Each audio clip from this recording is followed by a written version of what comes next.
Ele amava Ana, porém o Senhor lhe tinha cerrado a mão. E a sua competidora excessivamente a irritava para a embravecer, porquanto o Senhor lhe tinha cerrado a mão. E assim o fazia ele de ano em ano, quando ela subia à casa do Senhor. Assim a outra a irritava, pelo que chorava e não comia. Então Elcana, seu marido, lhe disse: Ana, por que choras? E por que não comes?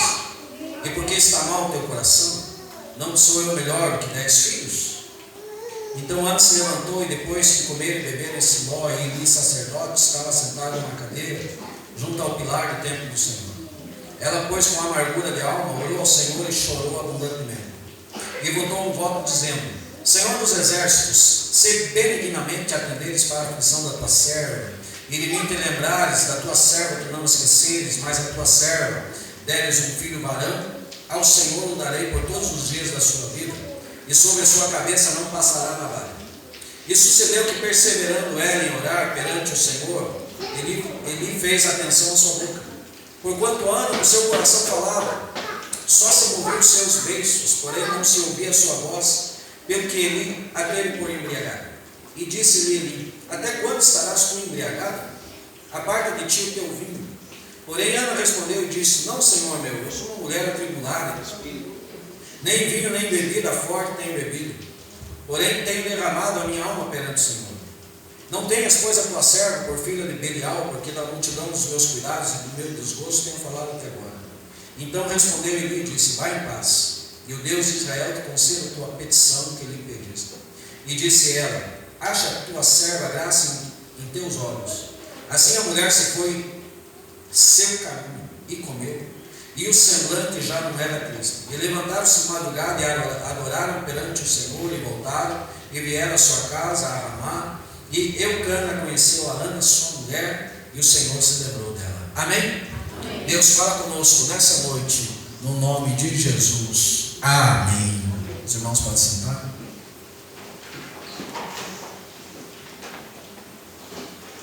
Ana, Elcana e Penina, seu Flor e suas 2 esposas. Gente, Deus sempre primou e primará por princípios estabelecidos, regras e valores, tanto no Antigo Testamento quanto no Novo Testamento. Mas quando algum princípio de Deus é quebrado, tem-se a problemas sérios, problemas graves, perdas e infortúnios. Qual foi o princípio estabelecido por Jeová em relação ao casamento? Está lá em Gênesis 2:24, onde diz assim: Portanto deixará o varão, reviu-se, né?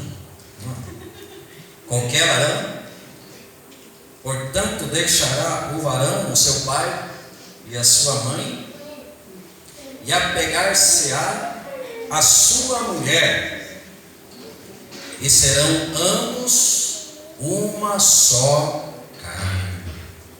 Ei, eu estava pedindo essa palavra para Deus cedo, e quando eu li esse texto aqui, o Espírito Santo trouxe no meu coração Provérbios 18:22, que diz lá que o homem que acha uma esposa acha uma coisa boa e alcançou a benevolência do Senhor. Quem louva a Deus aqui pela vida da sua esposa? Quem? Os homens casados que aqui estão, quem louva a Deus pela vida de sua esposa? Não louve para ver, né? Não levante a mão para ver. Qual será a conversa depois em casa?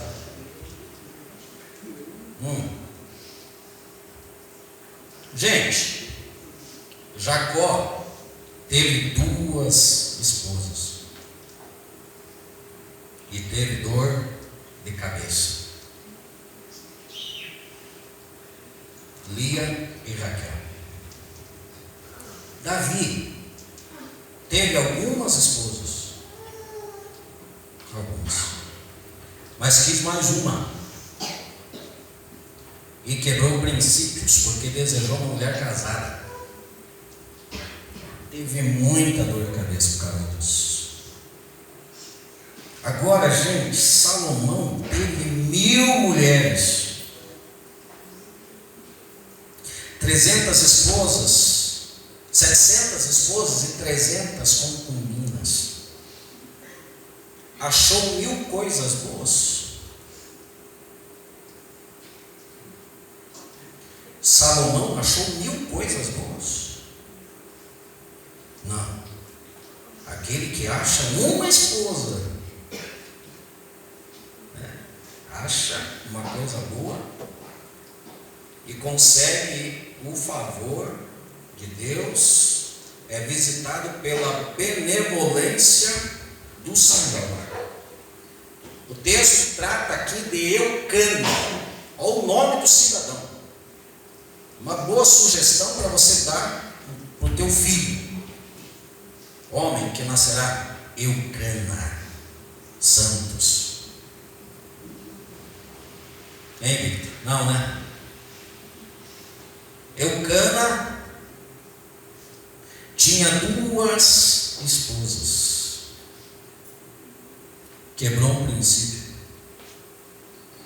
Porque o princípio estabelecido por Deus era uma. Deixará o homem seu pai e sua mãe, ou deixará o varão seu pai e sua mãe, unir-se-á a sua mulher, e serão uma só carne. Gente, Eucana tinha 2, quebrou um princípio, e para agravar a situação, Penina tinha filhos de Eucana, e Ana era estéril. Eucana, enquanto sacrificava de ano em ano, ele abençoava Penina e os seus filhos com porções. Mas o seu amor real era devotado para Ana. E para ela, para Ana, Eucana dava uma parte excelente, diz o texto. Ou seja, abençoava uma em detrimento de outra. Por quê? Porque um princípio foi quebrado. E quando o princípio é quebrado, sempre haverá rompimento de aliança, sempre haverá, consequentemente, complicação. Renilson, baixa um pouquinho só esse microfone para mim. Mas Ana, mesmo tendo uma parte excelente do seu esposo, ela passava por tormentos na sua alma. Tormentos. Podemos considerar Ana uma mulher desventurada. Pode vir um pouquinho. Preciso exagerar.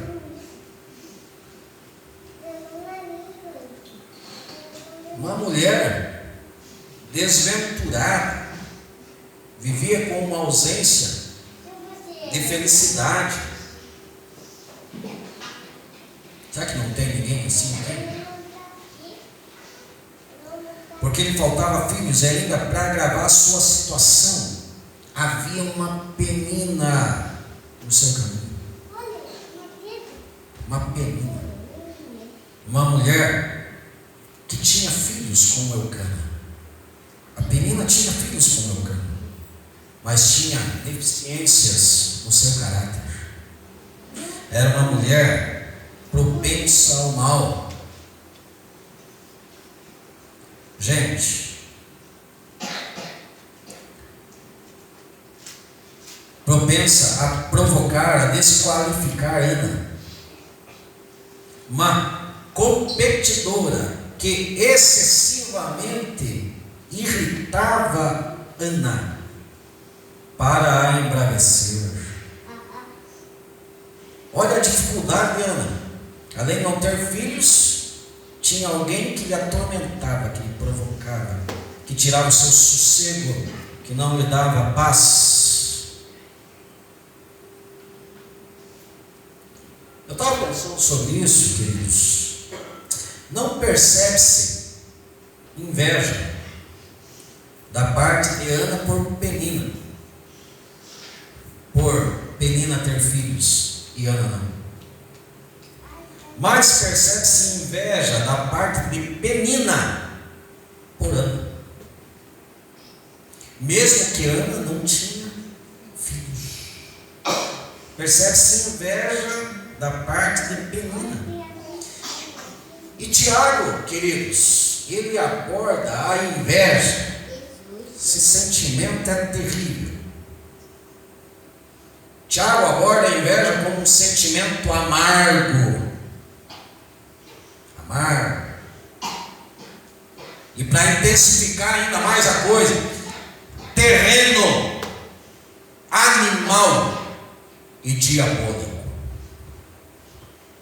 Terreno, animal e diabólico. E ele vai mais a fundo e diz assim, que onde há inveja, há perturbação e obra perversa. Tem pessoas que exageram nesse caso de inveja, né?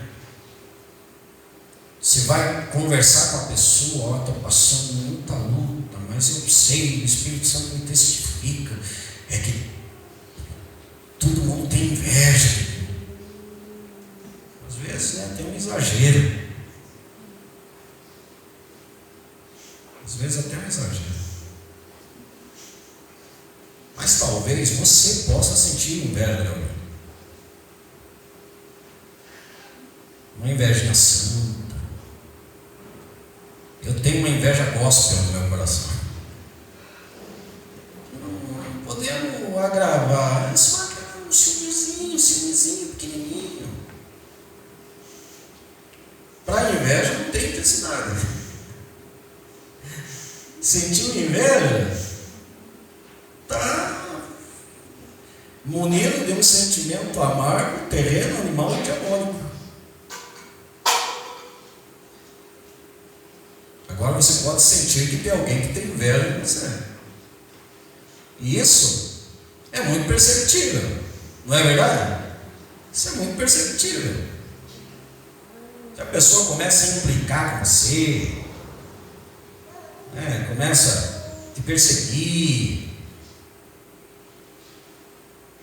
pode saber que pode haver aí algo que respalda a inveja. E foi o que aconteceu com Ana, né? Penina lhe irritava, lhe provocava. E por quê? Se Ana não tinha filhos. Mas o que Ana tinha? Tinha o amor do seu marido. Tinha o amor de Eucana.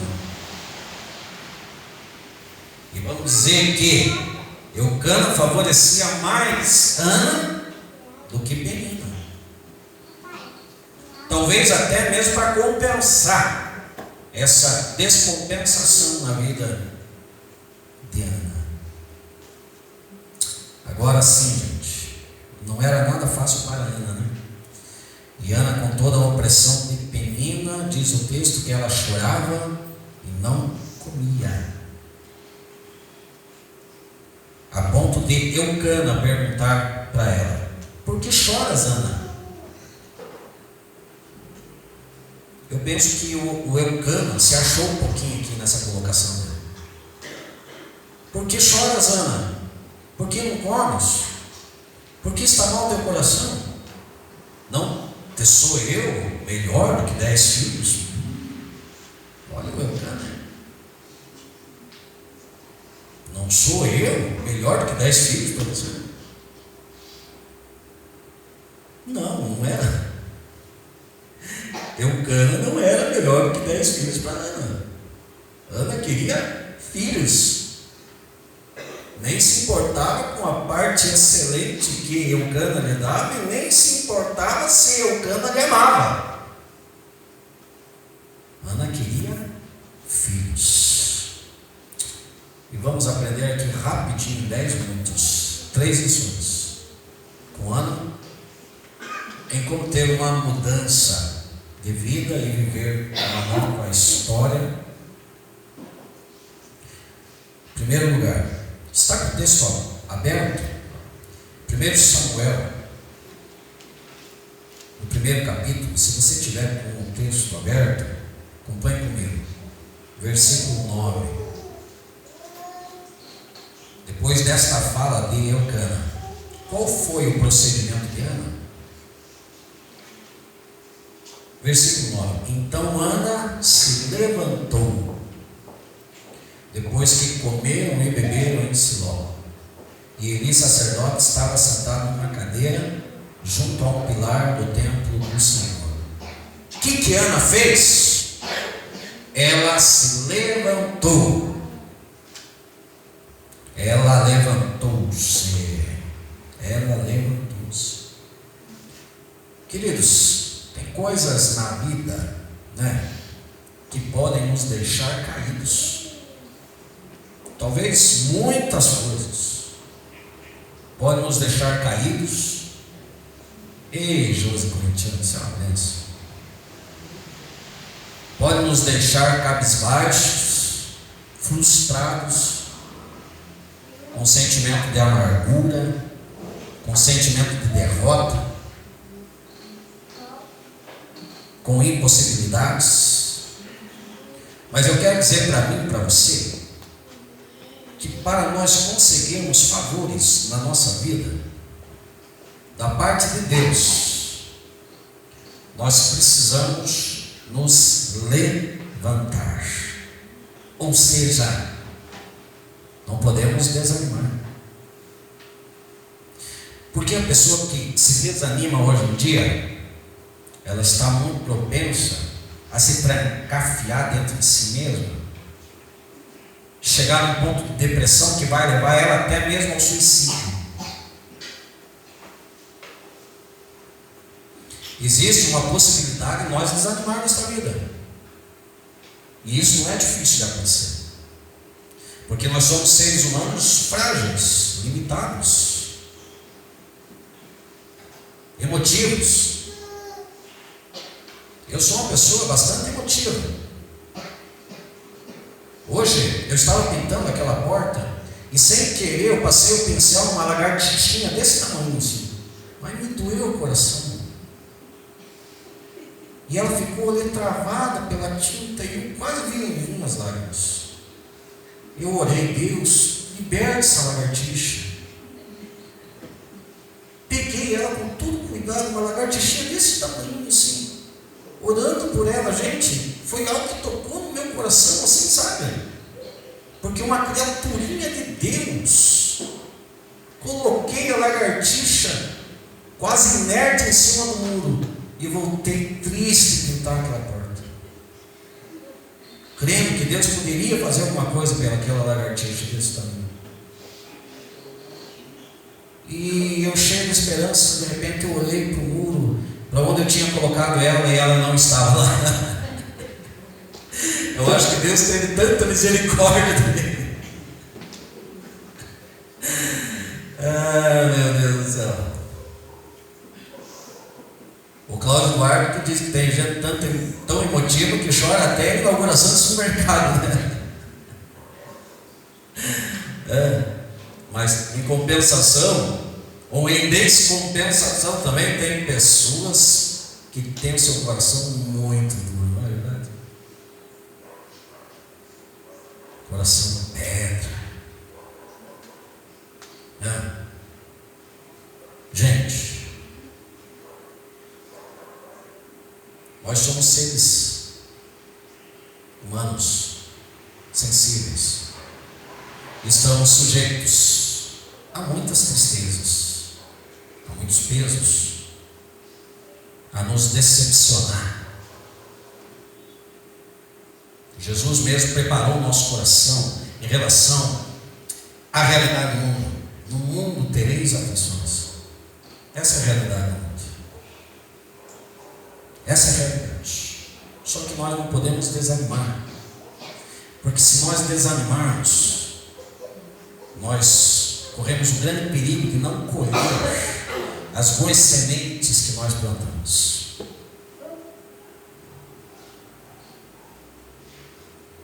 Paulo demonstrou lá em Gálatas que nós, enquanto temos tempo, nós devemos fazer o bem, porque a seu tempo ceifaremos, se não houvermos desfalecido, se não desanimarmos. Então, todo o bem que você fez, você vai colher, mas o desânimo pode impedir. Então, nós não podemos desanimar, ou seja, diante das situações tensas da vida, nós precisamos nos levantar. Nos levantar. Ana se levantou, saiu, do desânimo, motivou-se, teve atitude, saiu do comodismo, da estagnação. Agora, um conselho para mim e para você: não podemos nos conformar com aquilo que não está bem. E você é bastante inteligente para detectar algo que não está bem na tua vida, que está errado na tua vida, e você precisa procurar recurso.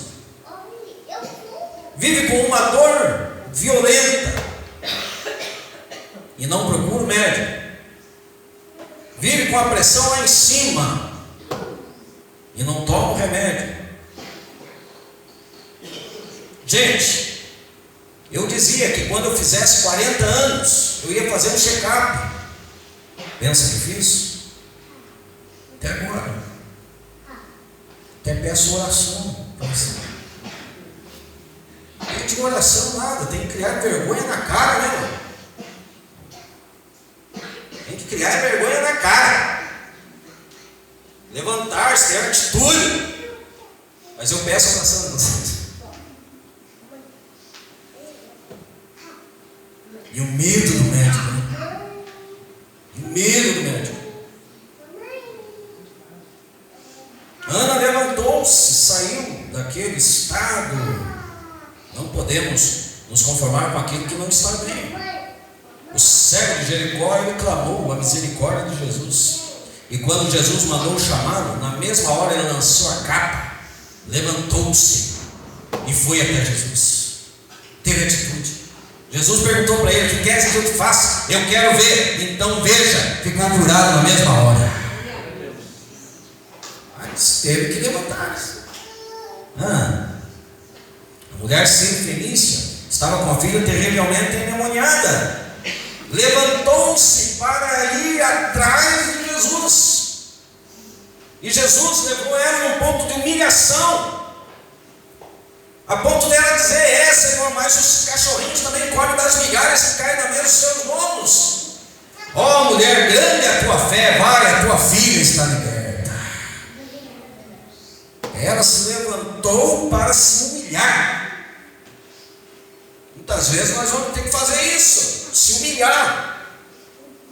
Se meu povo que se chama pelo meu nome se humilhar e orar, buscar minha face, se converter dos seus maus caminhos, então eu ouvirei dos céus, perdoarei os seus pecados e sararei a sua terra.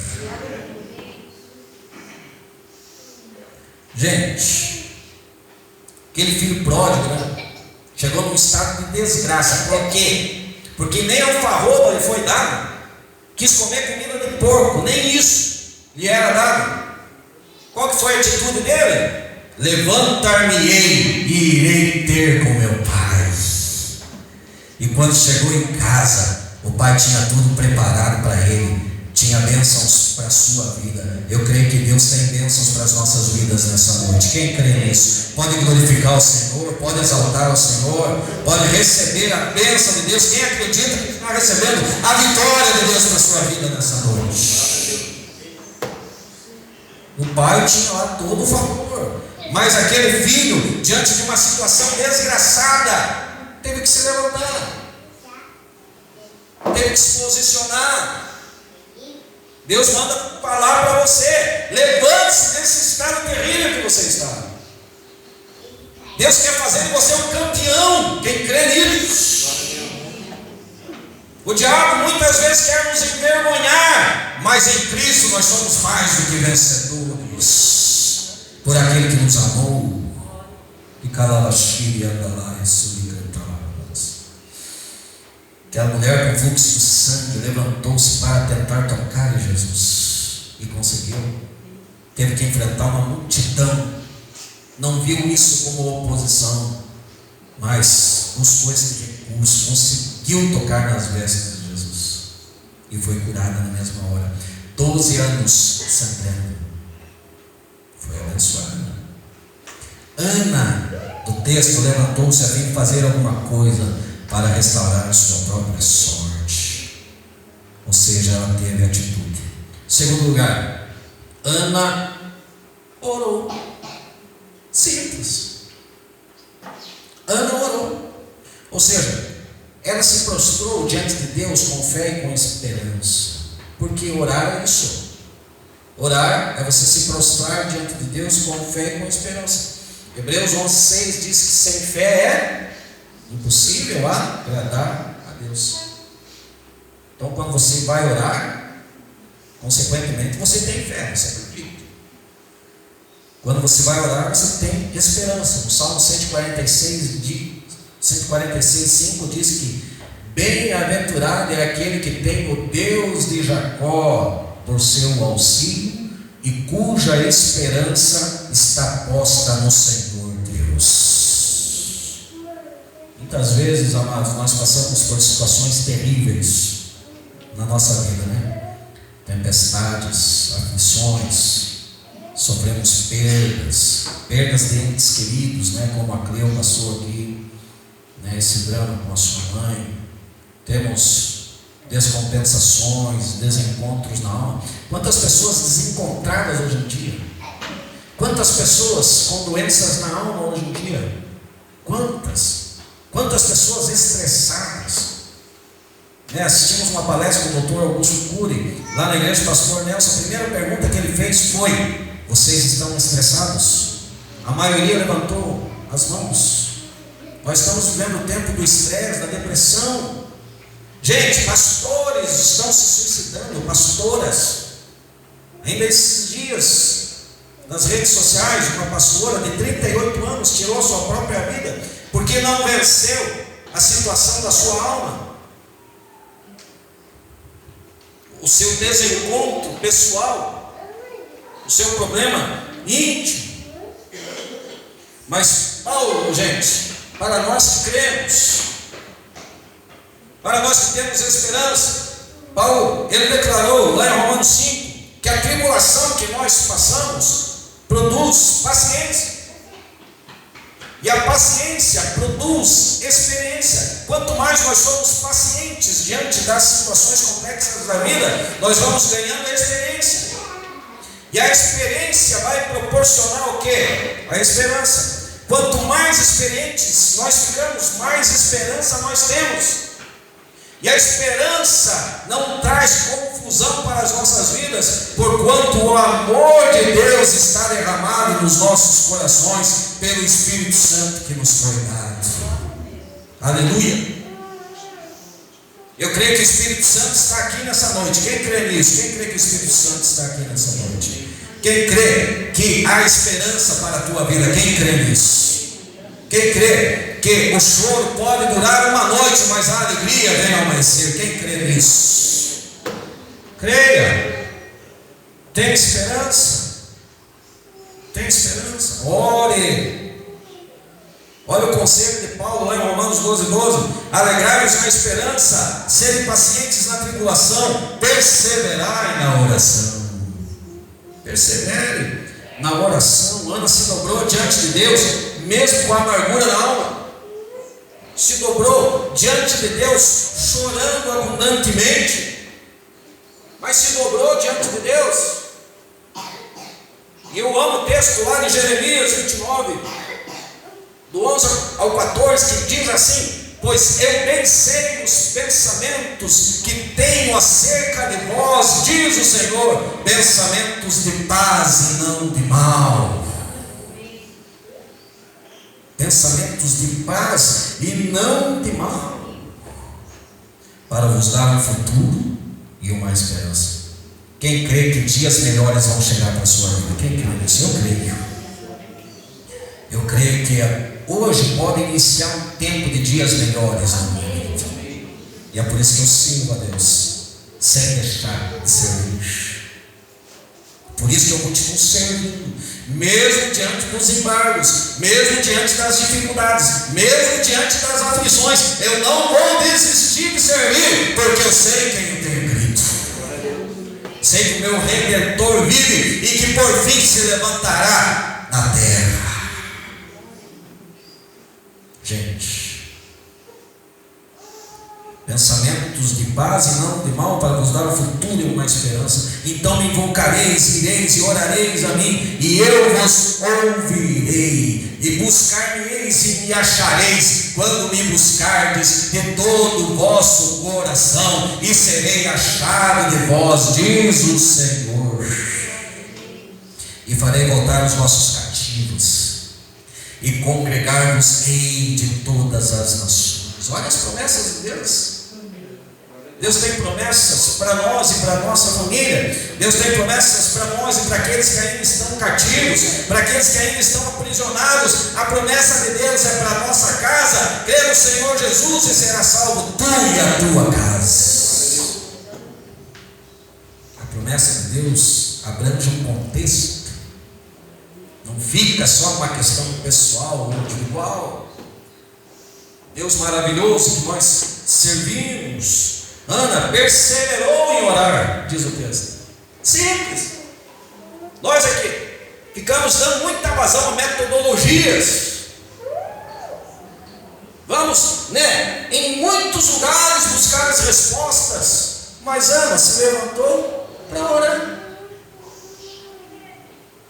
para se dobrar diante do Senhor, e invocou com tanta intensidade, que aos olhos do sacerdote Eli, parece que ela estava embriagada. Mas ela estava cheia do Espírito Santo. Estava cheia do Espírito Santo. E muito propensa à vitória. Muito propensa à vitória. Quem tem testemunhos em relação à perseverança em oração aqui? Levanta a sua